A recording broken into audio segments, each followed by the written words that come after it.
All right, AFC South, Houston Texans, one of, if not the most active team in this free agency period, not just through signings, but through some trades. They traded for CJ Gardner-Johnson with the Philadelphia Eagles, traded away Kenyon Green, their former first-rounder at guard. They traded away Laramie Tunsil, their starting left tackle, and then traded for Ed Ingram, the Minnesota Vikings guard, who's a former second-rounder, also traded for Christian Kirk, former Jaguars wide receiver. Retained a few names: Mario Edwards, Derek Barnett, Daria Gumbawale, Jake Hansen. Signed a few budget guys: Traymon Smith, Nick Neiman, Sheldon Rankins, Darrell Taylor, Laken Tomlinson, Braxton Berrios, a hodgepodge of names there. What say you on this Texans free agency period? I gave the Texans a C, right? I gave them a C. I love, bringing in Christian Kirk. You were able to rework his deal a little bit to save some money. Not to mention you got him from a divisional foe. So I don't know what Jacksonville is thinking right now, trading a reliable option to a team in your division that clearly needs wide receiver production, and they hurt in terms of depth. But I love that move. Bringing in CJ Gardner-Johnson, I didn't think that was a necessity when you look at the safety play they had last year in the secondary. But they lost, a few guys. So, of course, bringing in and what he brings in terms of the emotions and just the mentality would help. But the thing that made me keep the Texans in that C category was the issue for them a year ago was their offensive line play, right? I mean, a young quarterback, C.J. Stroud, I think he was sacked almost on 40% of his dropbacks. He was pressured on almost 40% of his dropbacks. He was sacked 54 times. I think that was top 3 in the National Football League. You traded away your best offensive lineman that was a part of a unit that wasn't really, really good in terms of Laramie Tunsil. That was surprising. Yes, you got a nice haul in return, but that left tackle spot is very, very important. And if you look at the difference between C.J. Stroud's rookie year and his sophomore year, Mike, it was solely because the inability to get protected the right way that we kind of saw a lapse in production and consistency. Because when he's been protected, he's shown the ability to carve up defenses week in and week out. And guess who played a big part in that? Laramie Tunsil. And then you also traded in, you talked about Kenyon Green, who didn't have a really, really good year, but the potential was still there. There's a reason. Think about this, Mike. There's a reason that Howie Roseman decided to let Mekhi Becton walk, decided to trade a impactful defensive back for Kenyon Green. Because this wasn't like CJ Gardner-Johnson didn't play really, really good football for Philly, but there's a reason why Howie saw Kenyon Green and say, you know what? We want him because there's something in him that they believe they can unlock. And for the Texans, they just ran out of patience and they just traded away 2 starters. And one starter was the best guy on their line to get in new guys to hopefully improve their offensive line. That's confusing for me. That's why I gave them a C. They did get a haul, though. For They did. They did. A second and a third over the next couple of seasons. That will obviously go a long way towards rebuilding. But here's the thing. This was kind of the window, right? This is heading into the prime of C.J. Stroud, the cheap years that you're thinking is a Super Bowl. And it's not necessarily that they lost those guys. It's that they backfilled with guys who I think are even worse. Laken Tomlinson at this point in his career, ask Seahawks fans, that is not a guy you want starting for you. Ed Ingram, there's a reason the Vikings were more than happy to let him get out the door as a former second rounder. He had not lived up to that billing. Like you are not upgrading this offensive line with those moves, unfortunately. And as much as, you kind of planned for this, and I think there's a reason why 2 teams were willing to trade away a franchise left tackle in Laramie Tunsil, because, right, this happened before with the Miami Dolphins, that they traded him away. But Blake Fisher did not inspire confidence in me last year to think that all of a sudden my tackle position is going to be fine. So it could be worse before it gets better. And if it's worse next year, you burned another prime year of CJ Stroud in your championship window. Now, I do think this defense is awesome. And the CJ Gardner-Johnson trade kind of fixes probably their biggest weakness defensively from a year ago, which was just coverage bust at the safety position. But I'm worried. I'm worried about CJ Stroud. I'm worried about his health, man. Someone protect that man. So I gave him a C+. I went C+. Yep. All right, Indianapolis Colts. All right, for the Colts. Yeah, I really like what the Colts have done under the radar signings. I gave them a B plus, Mike. I gave them a B plus. One of the issues for their defense was the pass defense. They were a bottom third pass defense last year. They were giving up so many, splash plays and just wasn't being stout. So guess what they went out and did? They went and got two legit day one starters, and Cam Bynum, who's really been a very, very impactful player for the Minnesota Vikings over the last few years, not just in turnovers, creating turnovers, but just the communication, right? He's like the ultimate traffic cop in the back of the off defense, making sure everyone is lined up and communicating. Then you went and got in Travarius Ward, a CB1 from San Francisco. Now, he was dealing with a lot a year ago with the San Francisco 49ers, a lot of things off the football field, but we know he is a legit guy in terms of what he does in coverage, not to mention the leadership that he could bring to the secondary. And then the final under the radar signing that I really, really love outside of, what they retained from some of the players that were free agents, Daniel Jones. Daniel Jones is finally living in the neighborhood where he is supposed to live. And what I mean when I say that, they gave him a one-year deal around $14 million, right? To come in and compete. That's the neighborhood he needs to be living in, because the expectations are not $40 million worth of expectations. The expectations are not franchise-like quarterback production. No, this is about showing us that you could once again become a starter. So this is a great situation because in terms of the backup role, they have improved in that element, and hopefully they will improve in terms of the starter element as well. So when you look at those just major signings for me, I gave the Colts a B plus. Oh, the team that, no surprise, the team that signs a bunch of DBs gets your highest grade so far, I believe.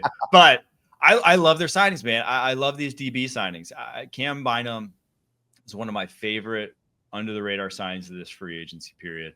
I think his versatility at safety is awesome. He was a college corner out at Cal. It was like a cover two corner there. They moved him to safety and he flourished.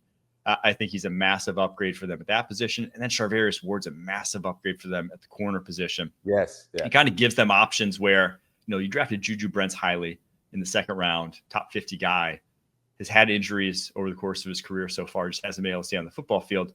Now, Jalen Jones, I thought, played well, but he was still a seventh rounder and not necessarily the athlete that you trust out there consistently in man coverage. So this gives you options. This gives you competition at that position. It just gives you depth at the corner position where they were so bad a season ago. So I don't think this necessarily boosts them, puts them over any hump. I still think they're looking up at the Texans, but it at least puts them in a situation where if Anthony Richardson takes a step forward, big step forward, which he needs to, and he'll be pushed by signing a guy like Daniel Jones to really be on his P's and Q's this upcoming offseason that, yeah, I gave it an A minus. Obviously, the two big losses, Will Fries, Ryan Kelly along the offensive line. Fries didn't play last year, and Kelly was probably your weakest link along your offensive line at this stage in his career. It's still a damn good offensive line with Raymond, with Nelson, with Braden Smith getting retained there at right tackle. So I'm not going to complain too much about this Colts free agency period. I thought they did what they needed to do. Let's get to the Jacksonville Jaguars, where relatively tame. They signed a lot of budget guys. Patrick McCarry, offensive line, Jordan Lewis at corner to be their slot, Eric Murray at safety, Robert Hainsey to probably be their center, De'Ami Brown to be what looks like probably their wide receiver 2 at the moment. And then they lost, obviously, the Christian Kirk to the Houston Texans. Andre Cisco goes to the New York Jets. What say you about this Jaguars free agency period? I gave Jacksonville Duval. I gave them a B minus, Mike. I really gave them a B minus. I really like, some of the things you talked about adding, significant players on the offensive line and trying to improve that element of Patrick McCarry, big time signer on the offensive line. I love his versatility. Adding Jordan Lewis in the secondary, just to command the nickel spot. I think he's really going to be a big time addition for their secondary. Eric Murray as well. Brown from Washington. And you look at where he fits, it's almost like, they're adding more talent to what they already have. Brian Thomas is wide receiver 1. Now it's about who will be wide receiver 2. It could be Brown or it could be Gabe Davis, who they gave some money to from the Buffalo Bills over a year ago during free agency. So you add Johnny Munt, more of a depth situation, the tight end position, not really going to do too much there. Same could be said for Hunter Long. But overall, when you look at some of the players they lost and what they brought in, I really believe they improved. I really believe they improved. So I gave them a B-. I went straight A for Jacksonville Jaguars. This to me is how good teams operate in free agency. You don't go out and sign, one big 5-year, $100 million deal and expect it to fix everything. You go out and say, I have a hole at right guard. Let me get a guy who's capable of starting at right guard. Patrick McCarry. I have a hole at the slot cornerback position. Let me get a guy who can go and be capable of starting at slot corner position. I don't need to pay, again, $20 million for that. And they didn't with a guy like Jordan Lewis. They got a center and Robert Hainsey, like guys who can play at the NFL level. And it didn't cost them that much to do it. They didn't sign a single guy who cost them as much as Gabe Davis did last year. And Gabe Davis didn't do a darn thing. So last year, you just look at the moves they made, throwing all this money at Eric Armstead, all this money at Gabe Davis, getting zero in return. Mm-hmm. This is going to pay bigger dividends, in my opinion. Even the De'Ami Brown move cost less again than Gabe Davis did.